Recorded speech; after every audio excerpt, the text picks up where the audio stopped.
The right hand in the classical guitar is the one that makes all the sound. And so it's really important that we use it well if we want to play well and if we want to sound good and be able to play fast things on the guitar or even just beautiful things. If we want to play anything on the classical guitar, right hand is where it's at. That's one of the big things that separates classical guitar from fingerstyle guitar and other things, is that we nitpick over the right hand and really try to work on how to play it well. So in this video, you will hear 7 dreadful mistakes that you can avoid in your right hand technique on the classical guitar. I'm Alan Matthews from Classical Guitar Shed, and I hope you enjoy this video on the right hand. Well, the first right hand mistake that we may see a lot is bracing the pinky. Don't touch the top of the guitar. Why? Because it's going to create a lot of tension in your hand, and that also makes it to where you can only pull up on the strings, which creates a particular sound, and we'll talk more about that in a minute. But it creates a lot of tension, and it makes you use the guitar strings and use your hands in a very limited way. So let it float. You can touch other strings, but don't touch the top of the guitar. Number 2 mistake in the right hand playing the classical guitar is splaying the fingers. So getting the fingers too wide apart, having this sort of really separated fingers. They won't necessarily always touch, but sometimes they'll brush against each other, and we just want them to be nice and loose and relaxed and just moving in their natural plane. And so that's going to be more or less next to each other. Now the tips, once we bend them, the tips may be closer than the big knuckles, and that's fine. We don't have to try to lock our big knuckles together or anything like that, or our middle knuckles, but we just don't want to really separate the fingertips. Number 3, and this one actually is dangerous as well as just not being efficient, and that is extreme wrist angles.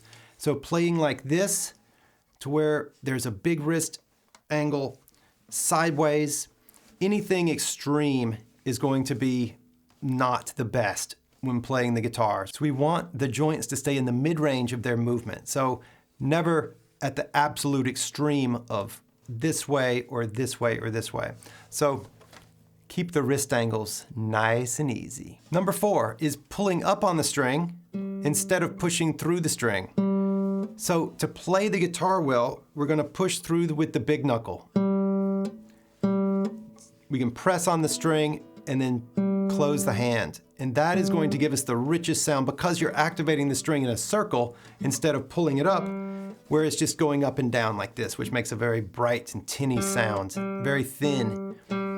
If you push through it, you're going to get a much nicer tone, and also you'll be able to scale that to higher speeds and play more fluidly as well. Number 5, related to this, is too much tip joint.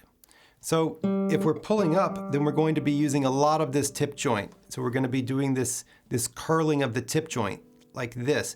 That's not what we want to do. Instead, we want to keep that tip joint fairly passive, maybe a little bit of tonus just to keep it where it is, but we can also let it go completely and actually collapse through the string, and that can give a very warm, rich sound. It doesn't, at very fast tempos, you want to give it a little bit of tonus in that tip joint because you have to just, otherwise it's like flapping a wet noodle on it. But we can try to do as little as possible, and that's going to make the most beautiful tone typically on the guitar. So instead of doing a lot of tip joint curling, then try to keep it as passive as possible. Which brings us to number 6 mistake on the right hand in the classical guitar world, is having the wrist too low. When the wrist is too low, and I see this a lot with our members in video reviews, if your wrist is too low, it's going to force you to pull up on the string because there's nowhere else to go. You've got to, which means that you're going to use too much tip joint. You're also going to pull up on it, and if you can just hear the sound, it's very thin and brittle.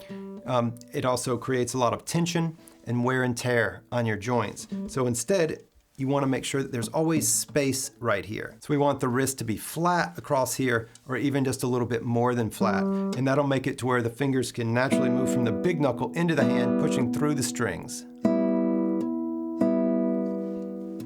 Down low, very weak and weaselly. A number 7 right hand mistake we could be making is having the wrist too far back. When it's too far back, the fingers have to straighten out, and then we're pulling up on the strings again using too much tip joint.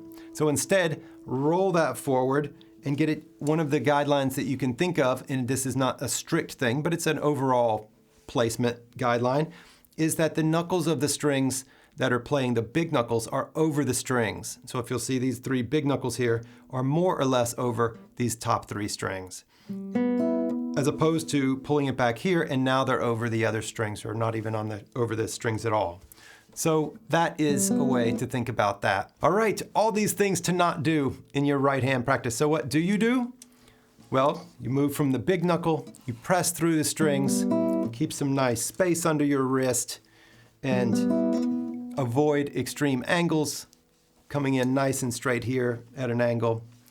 So all kind of things that you can do. If you would like to really nail your right hand technique and all of your playing, then you might check out the Woodshed Classical Guitar program. It's our program over at Classical Guitar Shed. And there's a link below if you'd like to check that out. We'd love to work with you. All right, I hope you've enjoyed this video on the classical guitar right hand mistakes. Have a lovely day.